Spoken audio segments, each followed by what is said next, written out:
Online and on the go. This is Valley News Live at 6. She's my best friend. I'm not going to give up on her. I'm not going to give up on her. The family of a missing pregnant woman from Fargo is now speaking out about her disappearance. Police say there's still no word on the whereabouts of Savannah Graywind, who is 8 months pregnant. Yesterday, a K-9 unit covered several blocks in North Fargo. It's an area where Graywind was last seen. Helicopters were also used in surveying that same general area. Graywind's disappearance is a little bit odd, according to investigators, considering she left without her money, wallet, phone charger, and car. Her family says it's not like her to just give up and leave without telling anyone. We are all trying our best to be there for everybody. It's just something we don't know how to handle. We don't know how to take something like this, you know. It's very unreal for us. Savannah Graywind is Native American with long, dark brown hair and green eyes and a large dreamcatcher tattoo on her thigh. If you have any information on her whereabouts, call Fargo Police. The phone number's on your screen right there, 701-235-4493. 2 people are in jail after a high-speed chase through Clay and Cass counties overnight. The driver, 22-year-old Haley Jensen of Fargo, is facing multiple charges, including fleeing a police officer. Her passenger, 26-year-old Michael Kunert of Walcott, is facing an obstruction charge. Clay County deputies tried to stop the car the two were in south of Moorhead. When the chase crossed into North Dakota, stop sticks were used just south of Kindred. That's when the two tried running away. A Fargo Police K-9 unit tracked them down. Jensen is in the Clay County Jail, while Kunert is being held in the Richland County Jail. Minneapolis police have stepped up their training to better prepare themselves in dealing with aggressive or dangerous dogs. The move was sparked when 2 beloved family pets were shot by an officer earlier this summer. Valley News Team's Bradford Eric looks into what's expected from local officers and a warning. You may find some of the video you're about to see disturbing. A warm July evening turned heart-wrenching in an instant. The dog runs out, tail wagging. The officer fires. The second dog runs out. The officer fires again. And it was a nearby backyard surveillance camera that caught the truth, contrary to what was put in the police report. We talked with area law enforcement before about dangerous family pet ordinances, and they told me at the time it was truly rare to come across a dangerous pet. But here at Fargo PD, they don't require any general animal training for officers. The same goes for Moorhead Police too. And in fact, only a handful of states nationwide have this training requirement on the books. The Humane Society of the United States and Department of Justice estimating some 10,000 dogs are shot and killed every year. By being in a one structured situation where you think just this is point blank how we train, is incorrect. Francisco Gutierrez, surrounded by his family, including furry kids Elmer and Walter, says he's a nurse and is always training. He adds it should be no different for law enforcement. And the more they can read body language and understand whether an animal is an actual threat or not only helps their safety, but also the animal's safety. Heather Clyde says extra training certainly couldn't hurt, especially as more and more people become pet owners. Your family pets can be just as frightened as you regarding the situation police are responding to. Bradford Eric, Valley News Live. We did reach out to other law enforcement in the Valley regarding their training programs. Once we hear back, we'll pass that information along to you. A 3-year-old girl is recovering after being attacked by an owl. It happened in Lake Bemidji State Park over the weekend. The owl scratched the girl's head and she was taken to urgent care. The Minnesota DNR says the owl might have attacked because it felt its young were being threatened. The owl has not been found.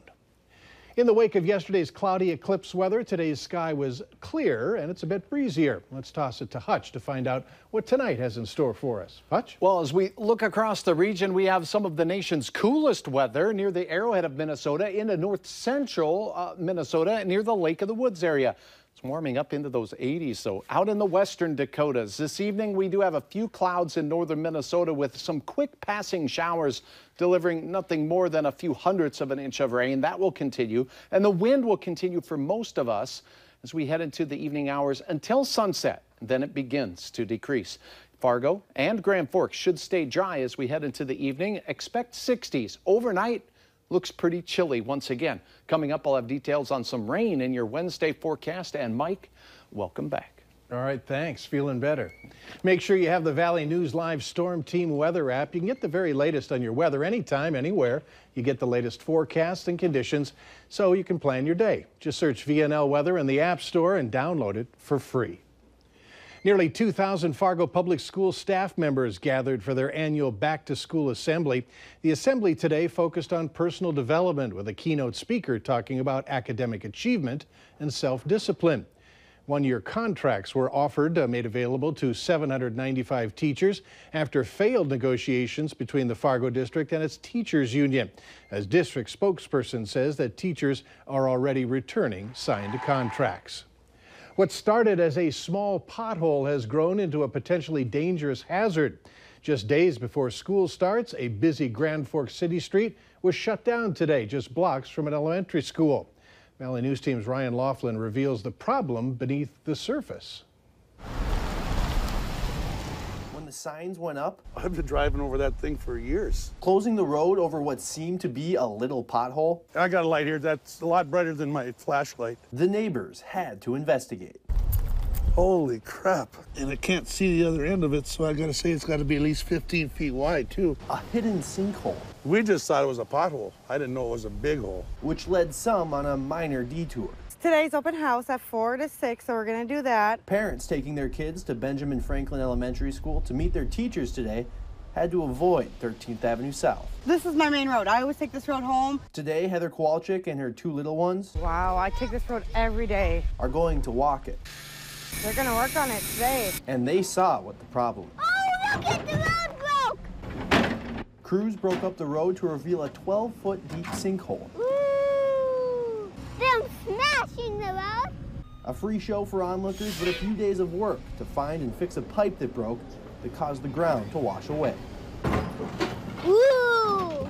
From Grand Forks, Ryan Laughlin, Valley News Live. 13th Avenue South is one of the main drags for east-west drivers in Grand Forks, and it's also one of the quickest roads to the hospital. Fortunately, city officials say they should have the hole filled in and the street back open by this weekend, which just in time for the first day of school. A local gun range is hosting a shooting class tomorrow, in part because of the new constitutional carry law.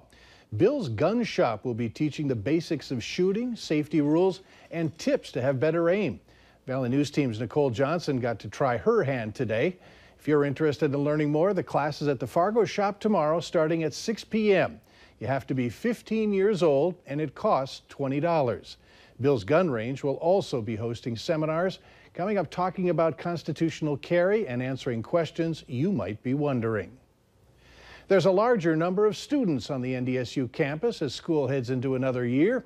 First day enrollment shows a 5% increase over last year.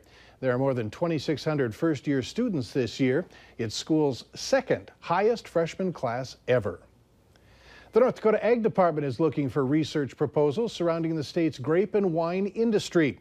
There's more than $76,000 available to measure the potential impact on the grapefruit and wine industry. Applicants will be asked to provide a presentation of up to 20 minutes about their proposals. You'll present this before an advisory committee with a question and answer period to follow. The deadline to apply for funds is October 13th. The Minnesota State Fair wants to avoid a repeat of the tragedy at the Ohio State Fair earlier this summer. Later on Valley News Live at 6, how safe the rides will be at this year's Great Minnesota Get-Together. Cool, dry air working its way in from Canada behind gusty northwest winds. All details on what you can expect on, for some, a wet Wednesday coming up right after this.